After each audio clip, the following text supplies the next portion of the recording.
Before I introduce our wonderful speaker, Eric Scheidler, everybody get out your manuals. You're going to go to page 6 of the maps.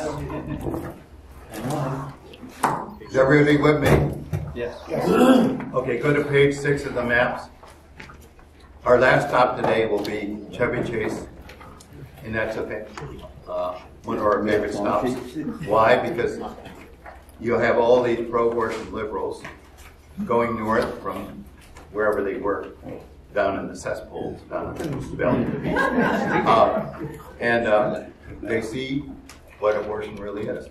A lot of them don't like it, but guess what? They've got to see it because we're there. The three northbound, we're just on the northbound side, and the 3 lanes are very close together. So the traffic is literally crawling by. So we have a extended sink-in time. Now go to page 6 and let me describe how we set up. When we leave here, we'll go out, we'll turn left on Forest Glen, we'll go over to Georgia Avenue. We'll get on I-495 at first exit, and we're going counterclockwise over to actually it's the next stop, Connecticut Avenue. So we get on Connecticut Avenue, and we go south probably 2 or 3 miles, and when we get to Bradley Boulevard, there's a country club before, then when you get to Bradley Boulevard, that's where the end of our lineup of signs will be. You go down another 1/4 of a mile, you see the little park area with triangular signs, triangular streets. Everybody see that on their map? Yeah. That's where we park our van and park our cars, and that's where we unload our signs on that little grassy area, that triangular embankment. And then it's the same lineup, starting with Joyce. Ending with Joyce.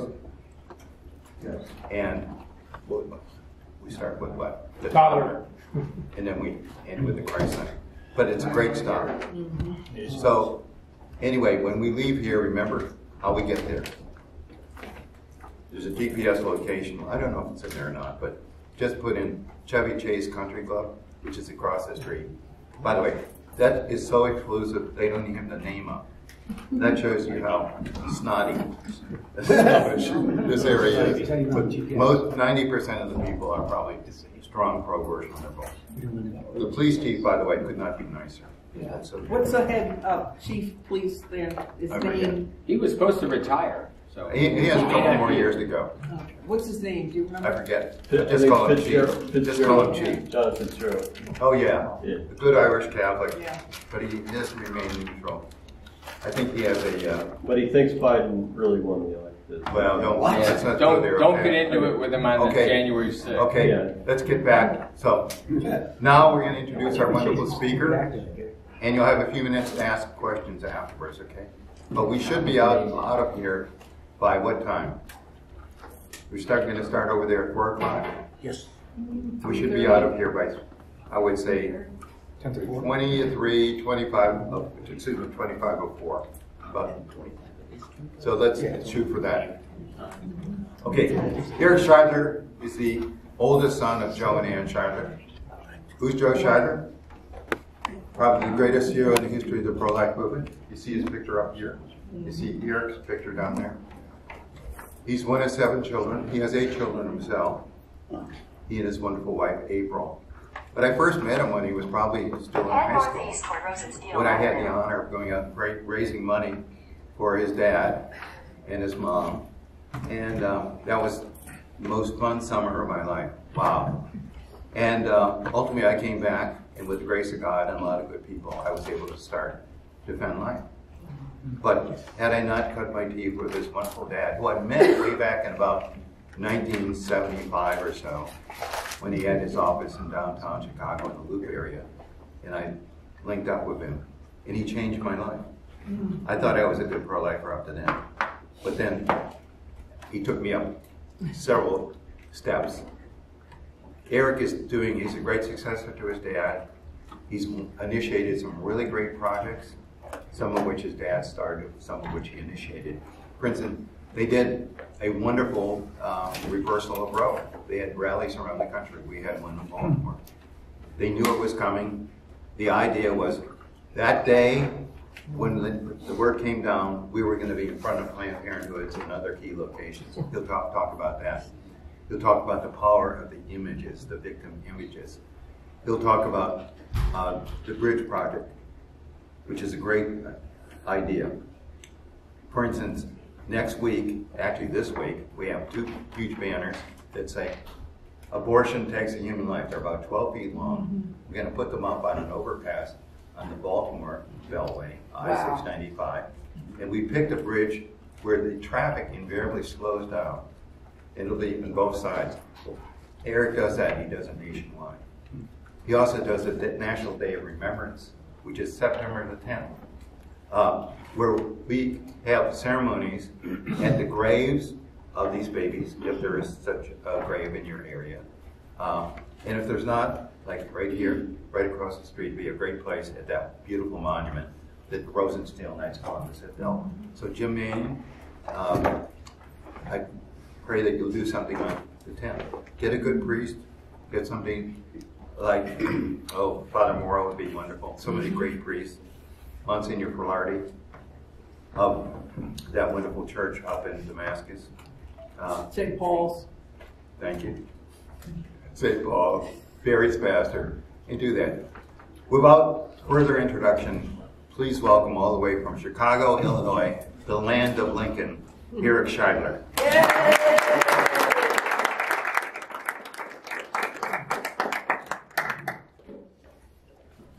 Oh, I wish Illinois were really still known as the land of Lincoln.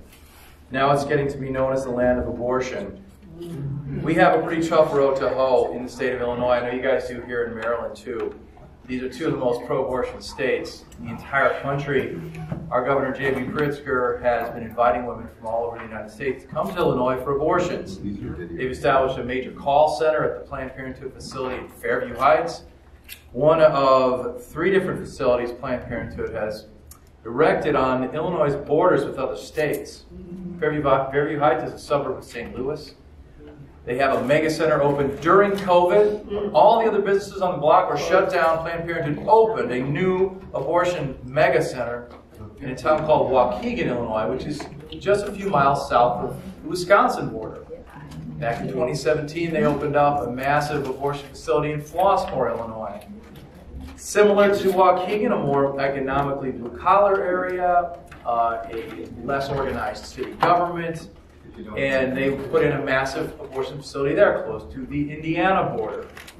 We know that there's an abortion facility in Tennessee planning to try to open up a place in Carbondale, Illinois, and an abortionist from Wisconsin is seeking to open up a facility in Rockford right now. So we have our hands pretty full over there. But I didn't really come here to talk to you about the woes of Illinois. Just when Jack mentioned land of Lincoln, it got me thinking. Because, Lincoln was a great hero. He fought for human rights in a way we can all appreciate. And, we in Illinois used to really pride ourselves on that. Now we've sort of forgotten that legacy of speaking out for justice being done against the least appreciated of our brothers and sisters. How many of you guys remember my dad, Joe Scheidler? Oh, yes. Yeah. I know. I remember a lot of you on Holga and others. I remember from our tours in the past when we came together. I've traveled with him to Defend Life events and truth tours, speaking tours. I remember the roast for Jack a few years ago. That was so much fun. I really miss traveling with him. But I'm deeply honored to be able to carry on his legacy. And I wanted to share one story from his memoir, Racketeer for Life, that is, I think, especially relevant to today. On September 30th, 1972, my mother, Ann, told my dad, who was planning to watch the Notre Dame, I think it was Michigan game that day, that instead he was going to have to go to the Civic Center, which is now known as Daley Plaza. City Center in Chicago with the big Picasso sculpture that you may have seen pictures of. No one knows what it is. It could be an antelope, it could be a cello. No one's really sure, but it's there and it's ubiquitous. It's one of the hallmarks of Chicago. Well, they went down to a right to life rally that was being held. This was 1972, so this was before Roe versus Wade. My dad really wanted to watch the Notre Dame game, but he felt like he better do what his wife wanted. A lot of us dads feel that way sometimes. So we went downtown, and when we arrived at the Civic Center, and I don't remember this, I was 6 years old. I wish I could remember this day. But somebody handed my dad a flyer right as they arrived in the plaza. And I'm sure many of you have seen this flyer. It was the old life and death flyer that Dr. Jack Wilkie put out way back in the early days, before Wilkie played. And one of the images on that flyer was of a garbage bag with a black garbage liner filled with the corpses of human fetuses that had been aborted very late in pregnancy up in Canada, where abortion had been legalized some years before. Canada is one of the very few countries in which the United States was in the company of until this year, having a national radical abortion policy. Only Canada, the United States, North Korea, China, at one time Russia, and a few other countries have such an extreme abortion policy as to allow abortion far, far into the end of pregnancy, all the way up into, if you can find an abortionist to do it, up into the 32nd, 34th week. Thankfully, that regime has ended here in the United States with the overturning of Roe versus Wade. But way back when, before Roe v. Wade, we went to this event. My dad was handed this flyer. And one of the faces of these little aborted human beings reminded him of my baby picture. And one of the things my dad was, everyone knows him as a great pro-life warrior, but few people know about his hobbies. One of his hobbies was coin collecting. Was what? He was an avid coin collector. Coin collecting, yeah. So one of the things he would do for each of us kids when we were born, he'd put together our little birth set of coins. So there on the wall of our home was my baby picture with a bunch of coins from 1966, the $50, the quarter, and all the coins in there. And he would put those up on the wall. I have that set now, and it's in my bedroom of coins that he put together. So I don't know if it was that picture or another baby picture, but he was reminded of his oldest child when he saw that aborted baby face. And at that moment, abortion became for him a personal issue. He'd always been a good Catholic. He thought abortion was abhorrent. It was unspeakable. In fact, he didn't speak about it. He didn't talk about it. He didn't think about it. He didn't want to think about it. Who would? It's a horrible injustice. It involves all kinds of secrecy, and we know that there's often sexual problems happening along the way, sexual sin, and other issues. It's an uncomfortable topic, but for him it became personal. He had to take responsibility for it. And so he started to study the abortion issue. He started to learn about fetal development, when the heart begins to beat, when the brain waves start to wave. You know, on that subject, there's a kind of mythology out there in the whole world, and even in the pro-life movement, that there's some sort of new information we learned since 1973 that reveals something about the humanity of the unborn child. In fact, that's not true. We knew everything we needed to know in 1973 to know that the unborn child, from the moment of conception, is a human being, is a person by any definition, and deserves to be respected by the law and by our culture, by our society.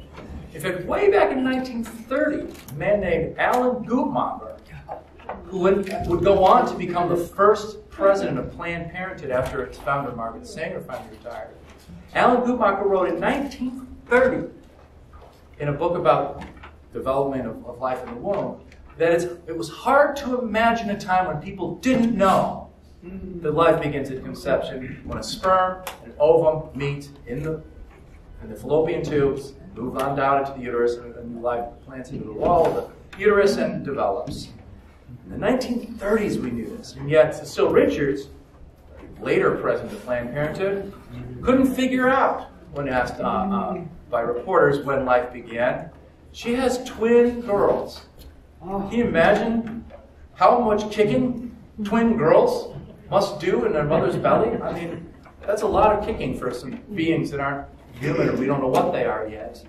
Cecile Richards, of course, was lying. She knew that her twin daughters were human beings before they were born. But that's the kind of confusion that can bleed into a culture when you accept abortion like we have here in the United States. So seeing the pictures for my dad and my mom sparked a conversation. In that case, that conversation was a conversation about whether he should leave his career in advertising and devote his life to the pro-life cause. And I actually stumbled into that conversation myself as a little kid.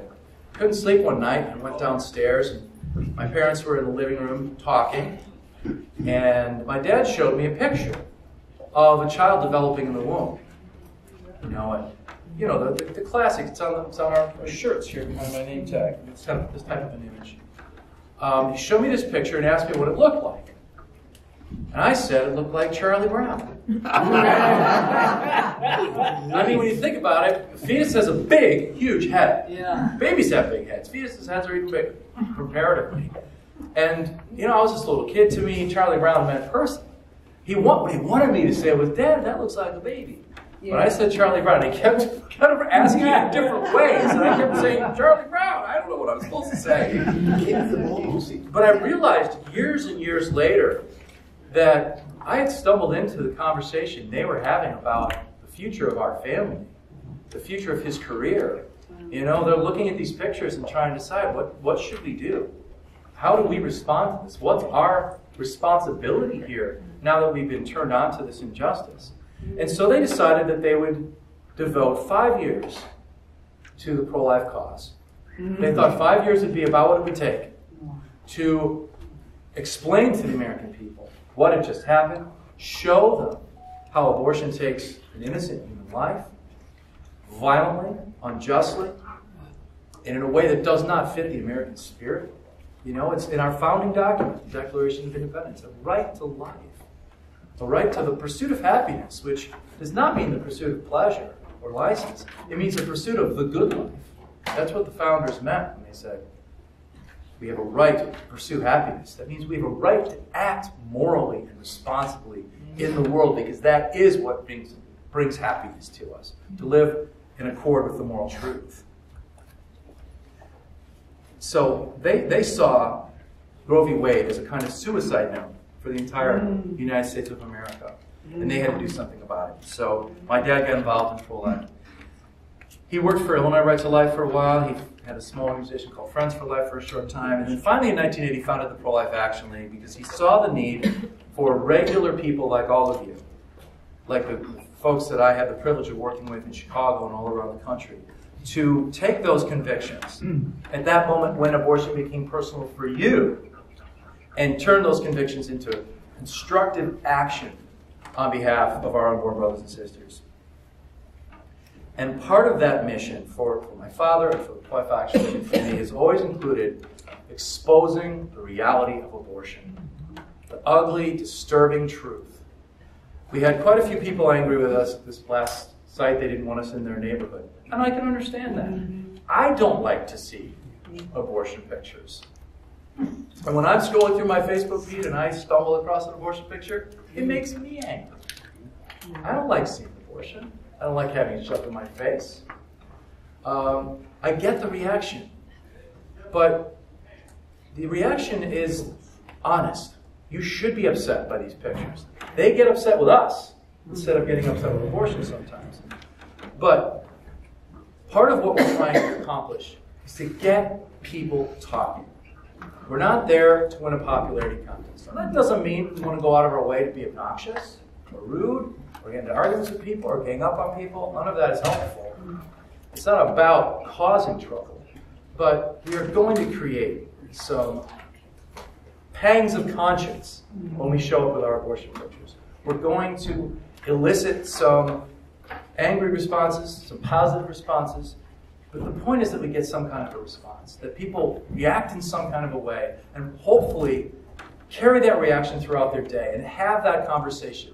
I like to think that every time we stop and show these images, the people driving by start to talk about what they've just seen. Think about how many of the passersby today, there were thousands of cars that drove by during the hour and a half you were out there. Someone who passed by that truth tour today, chances are, just knowing what we know about the demography of our country, how things unfold, somebody passing by that display today just took a pregnancy test.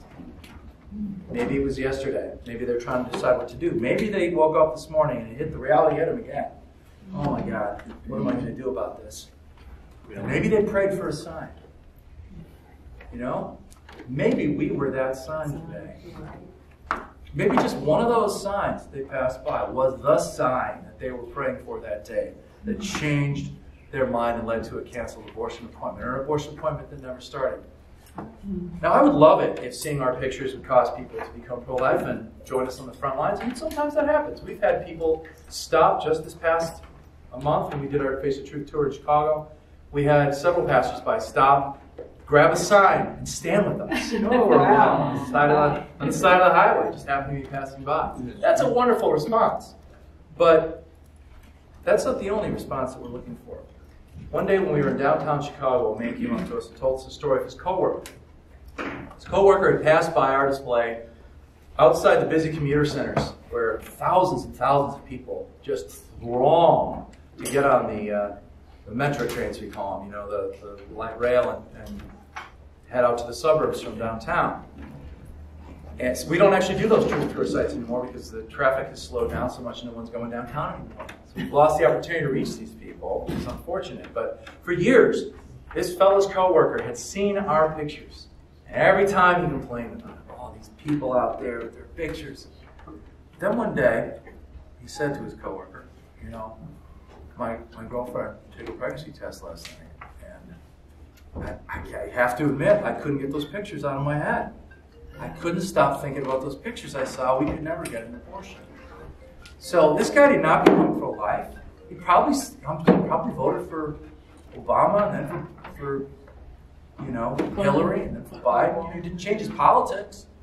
Didn't change where he went to church. But you know what? There's a human being alive today. Wow. Because that guy couldn't forget what he had seen. The pictures are so powerful, and I think we forget that sometimes.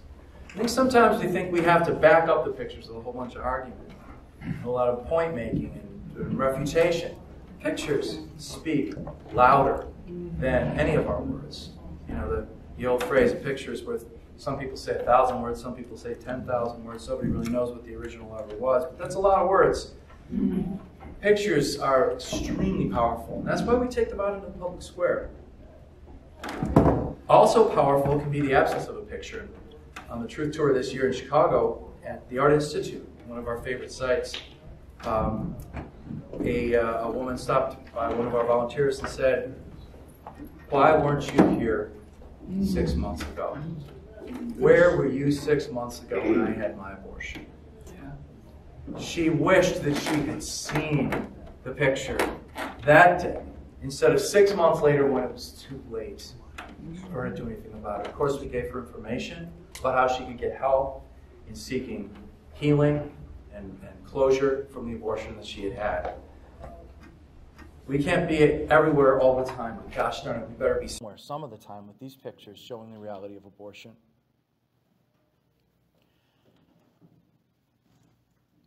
But we also, I think, need to look at the pictures ourselves.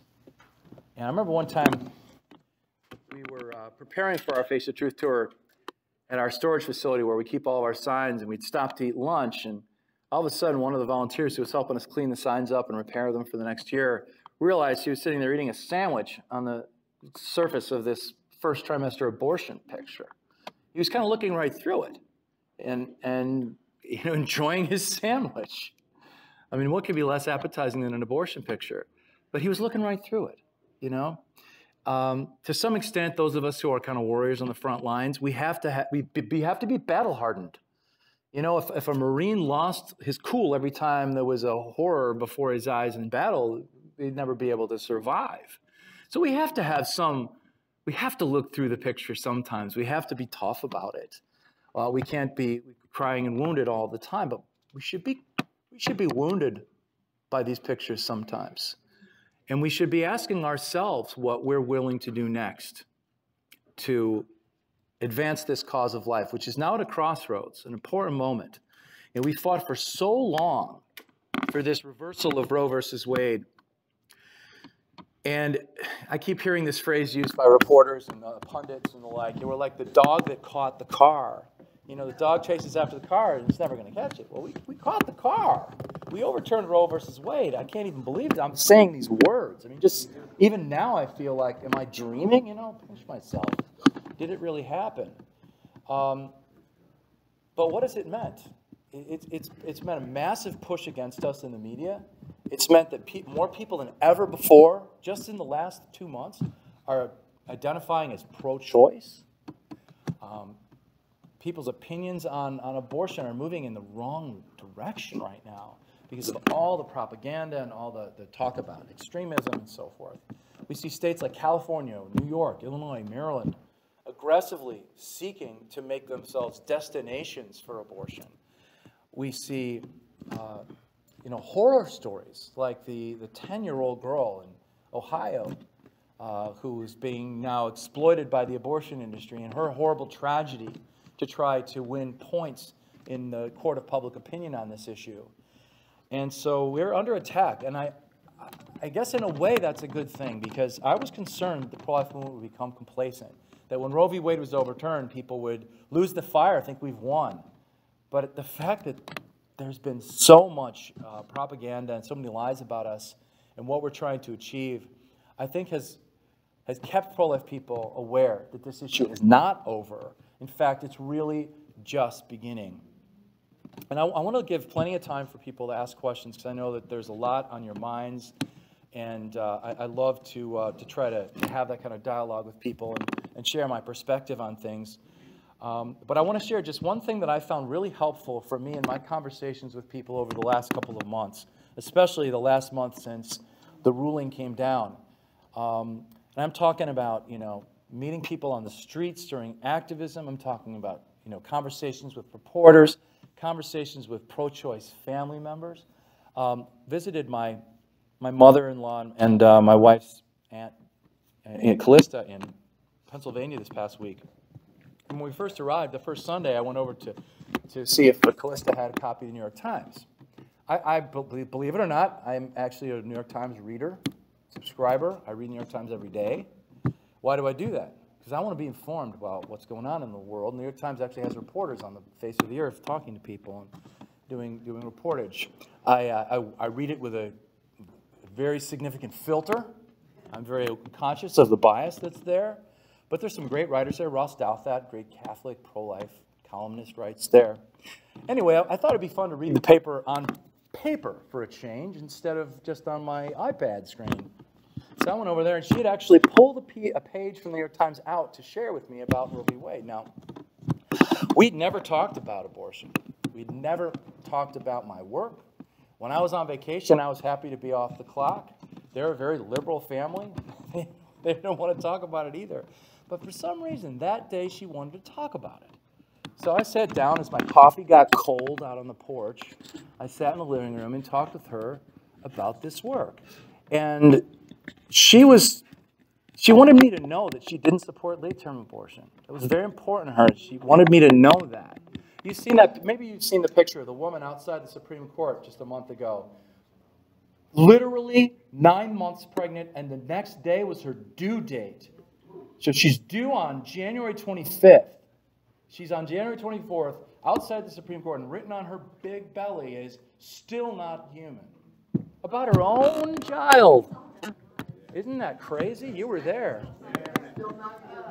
I brought that up with my Aunt Callista, and she's like, "Oh, I would not. That's horrible. I would never support late-term abortion."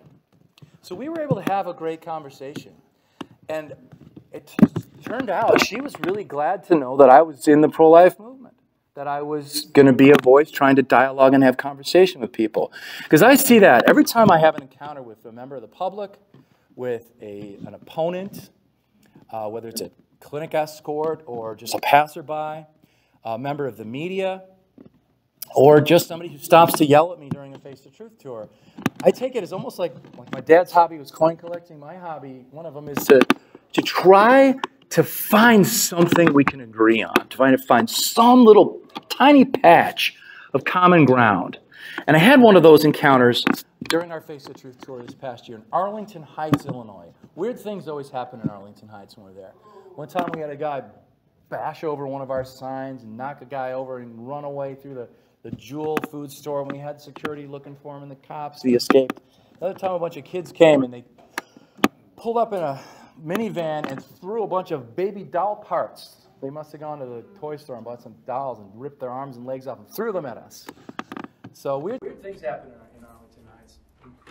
In this case, a guy came up and he started yelling at me right away. You don't care about kids once they're born. So I went over to him and I said, what are you saying? You don't care about kids once they're born. I said, well, sure I do. You know, I've actually got a bunch of kids, and some of them are here with me today. I'm feeding them. You know, I'm still caring for them. And he started rattling off all the issues. You know, what about healthcare? What about this? What about this? I just, you know, my strategy was I agreed with everything he said. You know, you don't believe in healthcare? Yes, I do. I think everyone should have healthcare. You know, you don't care about. You want to shut off welfare programs? No, I don't want to do any of that stuff. I want everyone to be protected. I want everyone to be healthy. There's massive wealth in this society. I said to the guy, we've got billionaires scheduling joyrides on a rocket ship. Yeah. And we've got poor women scheduling their third or fourth abortion. Yeah. This is not a just society, and I agree with you, brother. So we talked about the injustice in our society. Wealth inequality, lack of health care. But what really got him excited and interested and started to build some common ground is when I started to talk to him about what I think we should all be talking about for the next 10 years, unwanted abortion. Unwanted abortion is our secret weapon. I told him, you know, we know from surveys that women fill out at abortion clinics, that the abortion industry reports on through the Goodmark Institute. We know that 2/3 of the women going to abortion clinics today don't want to be there. They feel coerced. They say they feel pressured by somebody. It's usually a person. It's often the father of the child, or it's a parent who says, I'm going to kick you out of the house if you don't get the abortion. A boyfriend, a lover. Maybe it's a much older man who is insisting that this abortion take place. We know also, from the work of demographer Lyman Stone and others, that women today in the Western world, and particularly in the United States, are having fewer children than they want. Not that I think they should have, but fewer children than they actually want. Moms are having 2 kids who really want 3 kids. They're having 3 kids when they really want 4 kids. They're having 0 kids when they really desperately want to have a child. And there may even be abortions in that story. How tragic that a woman who wants to be a mother would ever have an abortion. And we know that most of the women getting abortions have children. So they know what it's like to have a child living inside of them. They know that it's wrong. They feel desperately forced into a situation, often through horrible coercion. Now, can't we all agree that an unwanted abortion is a bad thing? You don't have to be pro-life to think that a woman shouldn't be forced to get an abortion. Can't we agree in the state of Illinois, the state of Maryland, on a law that would say it's a crime to push your daughter to get an abortion, or your employee to get an abortion, or your spouse, or your girlfriend, your wife to get an abortion? That's something we all recognize as wrong, and it's bad. I think this is our secret weapon, because the other side can't really disagree with us. They want to bring up the crazy cases. They want to bring up the extremely rare 1 in a million, 10-year-old girl who's been sexually abused and who's now being used and exploited by the abortion industry. They don't seem to be too troubled by that. I mean, they don't seem to be too troubled by the thought of a 10-year-old being administered an abortion, and that's horrific as well. We need to put the focus on these areas where we can win. The unwanted abortion is because I've seen it. I've seen reporters' eyes just churn when I start talking about the unwanted abortion. Can't we agree on that? It's a horrible thing. And when the issue of the 10-year-old comes up, or the rape and incest issue, a really good way to deal with that question is to say, well, look, if I were to say to you that we should maybe have abortion in only those cases, would you be willing to agree that the other 99% of abortions are a problem? Now, we're never going to stop speaking up for every single unborn child. We're never going to concede that any human person deserves to be cast out of the human family, as a matter of ethics or as a matter of law. But when we ask these kinds of probing questions, we can kind of reveal what's really happening. You're not really honestly and seriously engaging abortion in America if you're only focused on those extremely rare cases. But it's commonplace for women to feel forced and pressured into abortions that they don't want, especially poor women. We know that poor women are more pro-life than rich women. This is an interesting fact. While only about 1 in 10 women whose income is over $100,000 a year, only 1 in 10 of them say abortion is always wrong. Fully 1 in 4 poor women who make under $40,000 a year say that abortion is always wrong. A full quarter, which means that there's a huge pro-life sentiment in the poorer community. Who is more vulnerable to abortion than a poor woman, especially a poor woman who is subject to the sexual coercion of the men in her life? Abortion disempowers the weakest members of society, poor girls who are often much older than men. There was a conversation going on. I wasn't able to hear much of it during the last Truth Tour site. There was a woman who came out. She seemed to be very upset about the possibility of children being forced to give birth because they've been sexually assaulted. And I didn't get the chance to talk to her, but had I had that chance, I would have wanted to talk to her about how abortion shelters child predators. If that 10-year-old girl, if Roe v. Wade had not been overturned and Ohio had not enacted their 6-week abortion ban, that 10-year-old girl would have been aborted by her exploiter, the undocumented immigrant who was taking sexual advantage of her. And that abuse would be continuing to this day. The overturning of Roe v. Wade is what caused that girl to be saved from that situation, from the sexual abuse that she was undergoing. In Illinois, that abuse is still happening.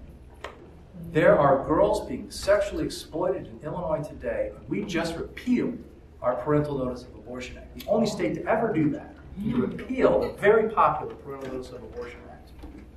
And so now, girls in Illinois and in neighboring states who are underage, who are being statutorily raped, who are being sexually abused, can be brought to Illinois for a quiet abortion, secreted back to their home states where the abuse continues. Now, it's the rape and incest issue is very difficult one for us to talk about. It's horrifying to think of a 10-year-old being pregnant and giving birth. But when we talk about how abortion helps the abuser, that's where we start to win some points. That's where people step back and realize this rape and incest question is a little trickier than I thought it was, because it's allowing the abuse to continue in so many cases. And we're going to be hearing those stories. We're going to be hearing those stories. In my state of Illinois, we're going to hear stories from Missouri, from Indiana, Wisconsin, and Kentucky of 13, 14, 15-year-old girls who are being brought for abortions by their much older boyfriends and abusers, and then spirited back home again for the abuse to continue. So we have a tremendous job on our hands because so many tides are turning against us at this moment of victory. Like I said, in some ways, I'm a little bit relieved at that because I think the pro-life community realizes we're still under attack. No one's showing any signs of giving up, and I'm extremely encouraged by that. But I think we have to learn better how to communicate with our friends and neighbors to try to find that place where we can agree on something. Maybe we can only find one abortion that you and I both agree is a bad thing. But if we can find that one, maybe we can find another and start to build.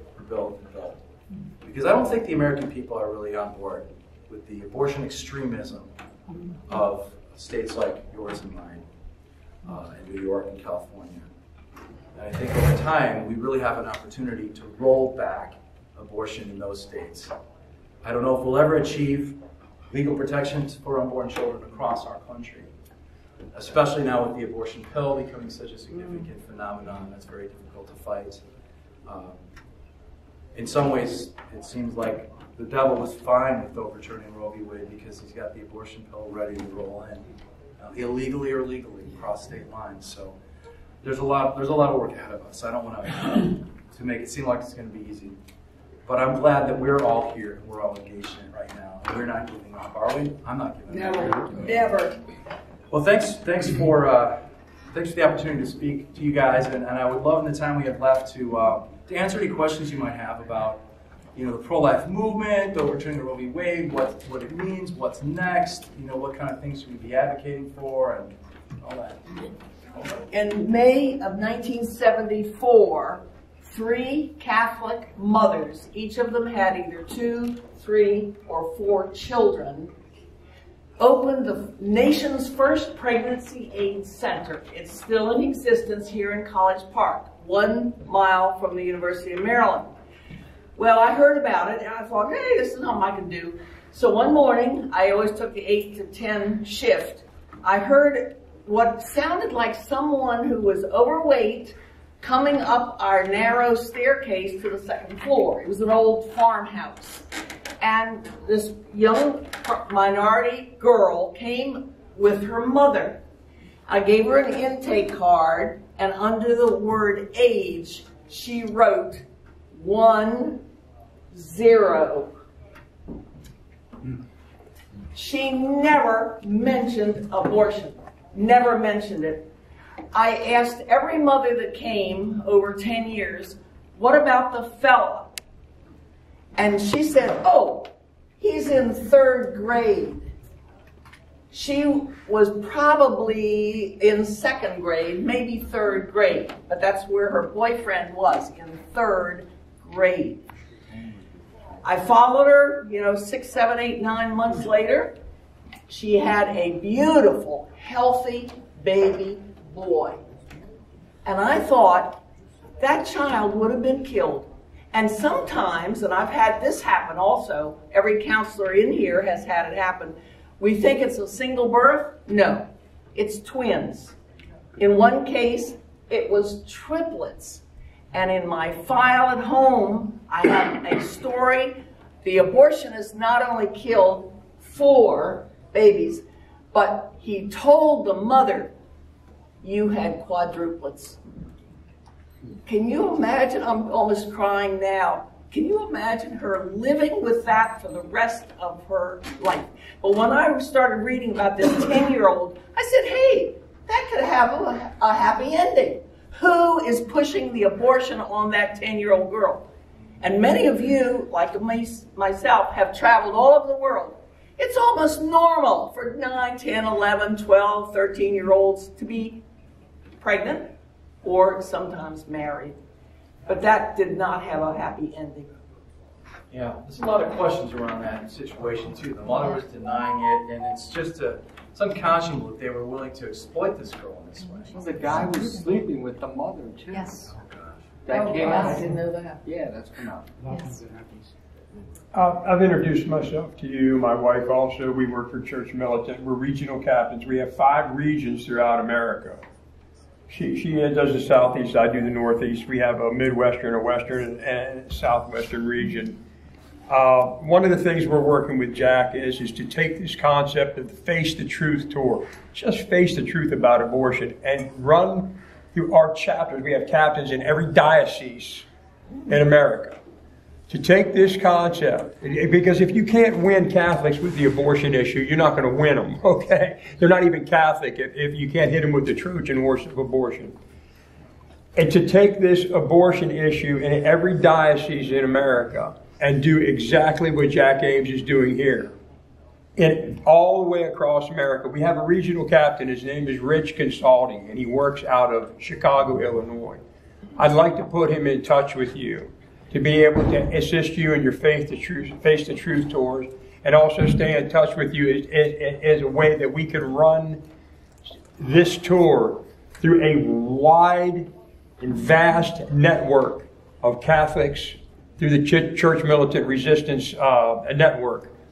Actually, thousands of people that can galvanize the Catholic base, parish after parish to parish, diocese to diocese, to actually combat this at the state level, which is where the fight's going to be. If I could get your contact information afterwards, Rich can contact you and work with you, help you staff your events, get people out, get news coverage, church militant news coverage. We've both been on the news several times with this. Jack, we're doing a documentary right now on this whole thing. And just get control of the narrative. They have been in control of the narrative for too long, and we just turned a corner with Roe v. Wade.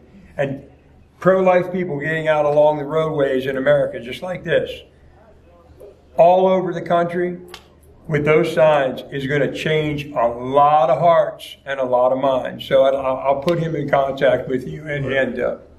Yeah, welcome any help that we can get. Sure. Any collaboration. You know, we're ready to work all over the country. Yeah. How many times a year do you do your Face the Truth tour? Well, just like Defend Life, we have a summer tour. It's about 8 days, you know, a week and a half or so around the Chicago area. And we go out monthly as well through the warmer months of the year typically. The COVID thing came along, and you know, 2020 was a really weird year. We still did our Truth Tour. Actually, had a really great turnout.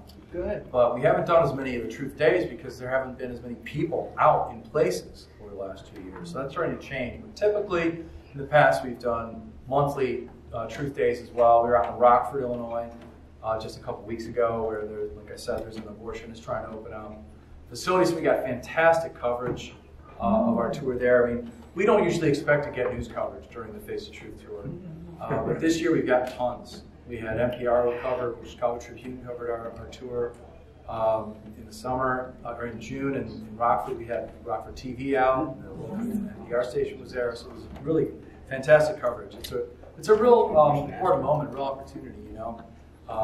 And we've had the leaders we work with around the country on different things like the Overturn Row rallies and others getting much more news coverage than usual. So it's a really critical moment right now. Every opportunity we have to be out in public will make a difference. Is it local news or? Local and national. So which one? Newsmax, OAN, who do you contact? Fox? I like talking to National Public Radio, New York Times, and the Washington Post because that's where, you know, that's where people who aren't with us. We were in the Washington. I was out of town last week on vacation, and we got a request to do Washington Post interview about the concern for women who have mental illness and whether pregnancy could be an issue. And I haven't been able to reconnect with my guys yet to find out how all of that went. But you know, we reach out to all the media. We love, of course, friendly media to tell our story, and we have access there. But I like it when we get mentioned in the Washington Post, New York Times, you know, ABC News, because that's where the people who aren't with us are viewing. Yeah, as you know, Eric, I grew up in Illinois. That's why I had the pleasure of my parents knew Joe and worked with Joe for many years. I've been in Maryland for 36 years. No pro-life Democrat will survive in the Democratic Party in Maryland, period. Okay? You can convince them that girls are being trafficked. They will not support any law that does anything to make it look like abortion isn't a good thing. So if you really want to make a difference, you got to get people to switch parties and elect Republicans. That's the bottom line. That's what we're up to, really. Yeah, they are just, I mean, they know abortion's legal to the moment of birth. Many voters don't, but they don't care. They know they won't survive if they do anything to make it look like abortion isn't a good. So do not waste your time going and talking to them, in my opinion, Democratic. We're worse than Illinois is, to be honest with you, as far as Democrat, Republican. One of the things we do is we focus people at the Maryland General Assembly and actually get people to log on, make an account. If you want to make some issues, but fighting their bad bills, that can work. If you think they're ever going to put a restriction on abortion, you are delusional. But hear me out. What ends up happening is that, yeah, you get all this negative testimony, and it's very public. There it is right there. You can look at it. then you go back and you take a look at your delegates and you're like, when your whole base just basically told you they don't want this abortion bill, why do you vote along party lines? This makes things very transparent. Because they don't believe you have their whole base. And you just saw down in Georgia Avenue, I got you. A lot of their base. The only thing they understand is getting unelected, period. That's it. They don't care about I the understand truth. all that, but I don't believe it's a hopeless battle. But again, that's the bill they want to spend $1 million more to promote abortion. That's not a restriction on abortion. Right. They will never support a restriction on abortion in this state unless the second coming happens. It's coming, but it won't matter. I was curious. Here in Maryland, we have the Maryland Catholic Conference, whose voter guide really favors Democrats. What's happening in Illinois? Is the Catholic Conference there pro-life or pro-Democrat? Yeah, the Catholic Conference in Illinois is really great. The main lobbyist for them is a guy named Bob Gilligan. We're on regular calls with them. They've got a great team. The bishops, I think, are sometimes at odds with each other. We have different bishops in Illinois. Bishop Propraki in Springfield, he's one of the strongest in the country. He's officially told Senator Dick Durbin, who used to be pro-life, to speak at the March for Life in Springfield, our state capital. Durbin is like one of the most powerful Democrats now in the Senate, very pro-abortion, and he's been told by his bishop that he can't come up for communion. So we've got Propraki, but then Supich has not been as strong. I can't get him to come to our National Day of Remembrance memorial service and pray over the babies that his predecessor prayed over and that his predecessor buried, Cardinal Bernardine, back in 1988. So, there's not a unanimity across the board, but I think it's generally pretty good. Any other questions? Yeah. What do we do about these? I lost my voice out there on Georgia Avenue. I apologize. What do we do about all these Christian thought leaders, like Michael Gerson, who was George W.'s speechwriter, Peter Waynard, who was in 3 Republican administrations, David French over at the Dispatch, Goldberg, Jonah. These guys, when they go on Twitter, and when there's a choice to be made, politically, the net effect of their tweeting and their politics, 90% of the time it'll fall out to the disparagement of traditional values and Republicans. And yet they claim to be conservative. And I particularly call out Peter Waynard. Don't follow. Yeah. I don't know how much time I think we really want to spend worrying about those kind of people. Folks who say they're with you, but maybe they aren't. They have their moments of usefulness.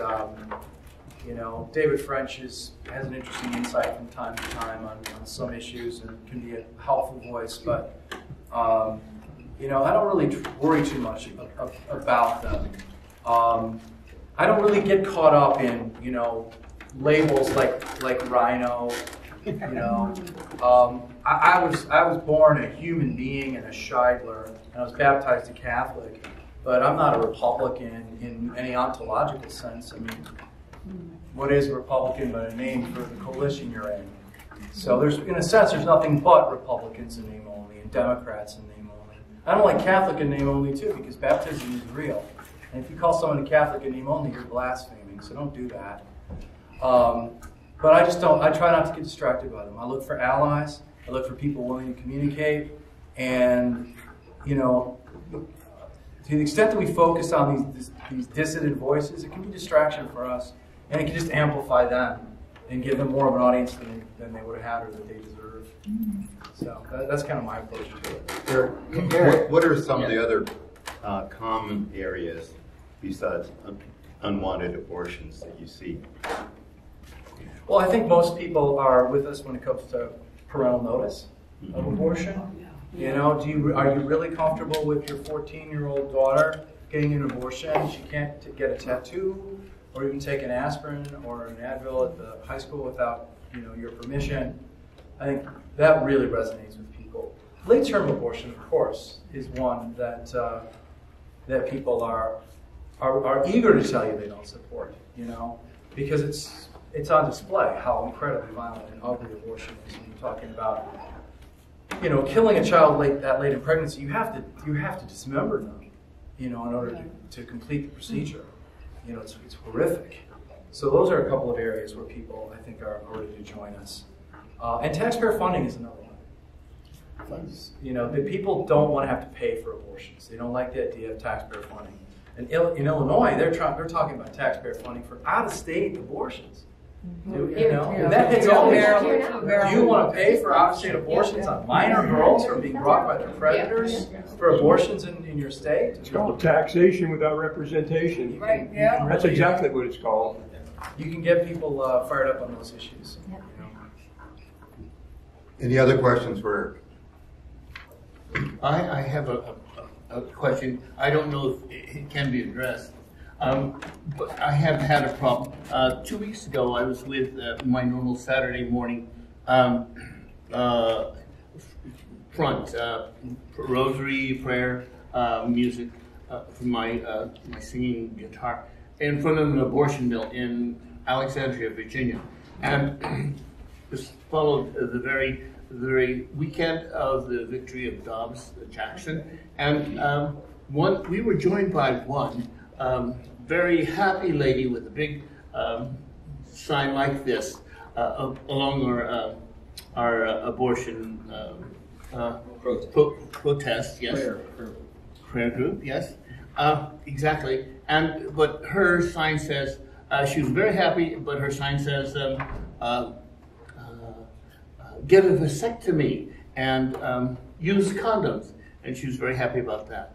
I think that's a very problem with our line, our pro-life line, but it seems to address that she would say to prevent abortion, do these things which our Catholic faith does not approve of in terms of vasectomy and free fornication using condom.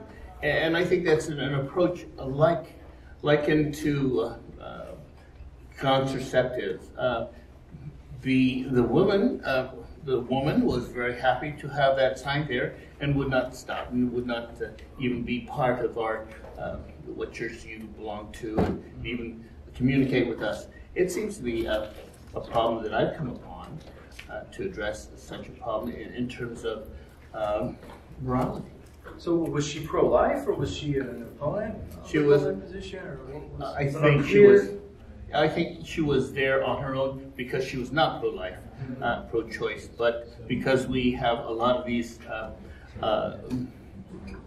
pro-life signs, and we've had clergy out there. Our bishop in the Arlington Diocese has been out there to pray the rosary, to provide free help to any woman who's going to have an abortion, and services that are made available to anyone who is pregnant.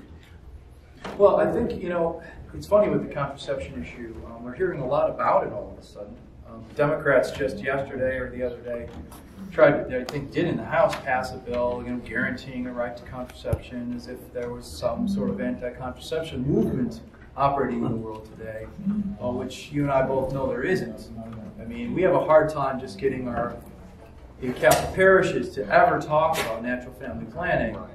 My own personal story is one that centers around natural family planning. It was something my wife and I tried when we had 3 kids, and I was out of the church at the time.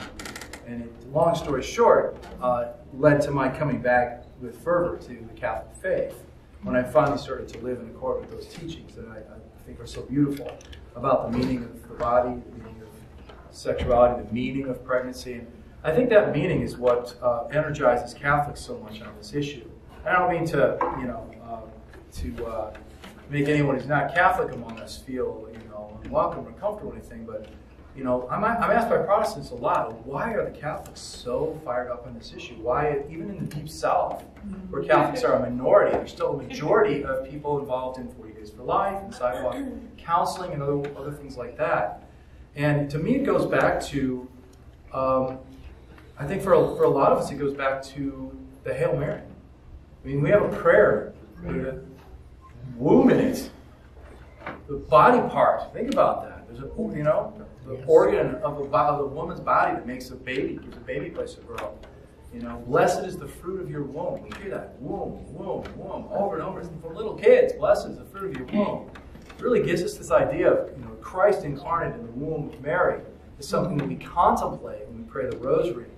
When we look at Our Lady of Guadalupe, pregnant with the Christ child, that womb is the place in all the universe where a child should be the most safe and protected.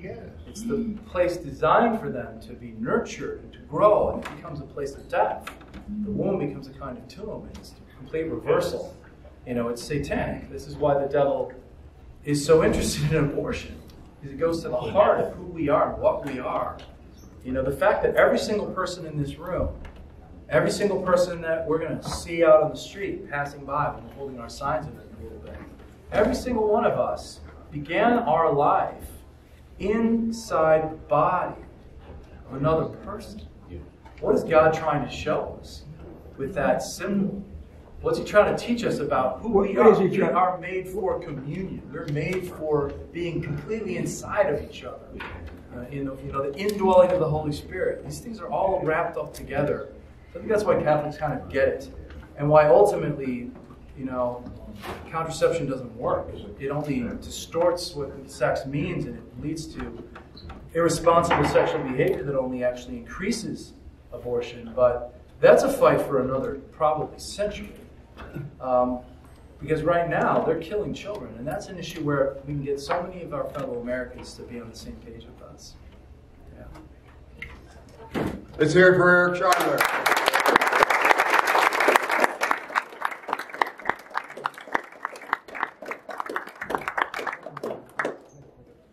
And if you haven't read his dad's books, you have to read them. Check us out at prolifeaction.org. If you go to prolifeaction.org, you can sign up for my emails, so you'll know when the next Pro-Life Bridges Day is, or National Day of Remembrance, or any of the other things we go by. Christmas caroling at abortion facilities, hundreds of locations around the country. This year is going to be especially exciting because a lot of the places where we'll be bringing our Christmas caroling tours and other events will be shut down abortion facilities in pro-life states. So I'm really excited to see the sort of final year of Christmas caroling at closed abortion facilities. That'll be a big deal. Maybe you can travel to a nearby state and sing at one of them. There's lots going on. ProLifeAction.org. The name of your father's two books. Well, his first book, which got him in trouble with the National Organization for Women and led to the longest federal court case in U.S. Supreme Court history, the only case to ever go to the Supreme Court 3 times, was called Closed, 99 Ways to Stop Abortion. That's out of print. But always available now is his memoir, Racketeer for Life, Defending, what's the subtitle? Defending the Unborn Child or something like that. From the sidewalk to the Supreme Court. It tells the story of the Navi Scheidler case and many adventures along the way. It's a really wonderful memoir of a great hero. I'm proud to call him my dad. Jack's proud to call him his good friend. My best friend. Best friend. Yeah. We're grateful to you walking in.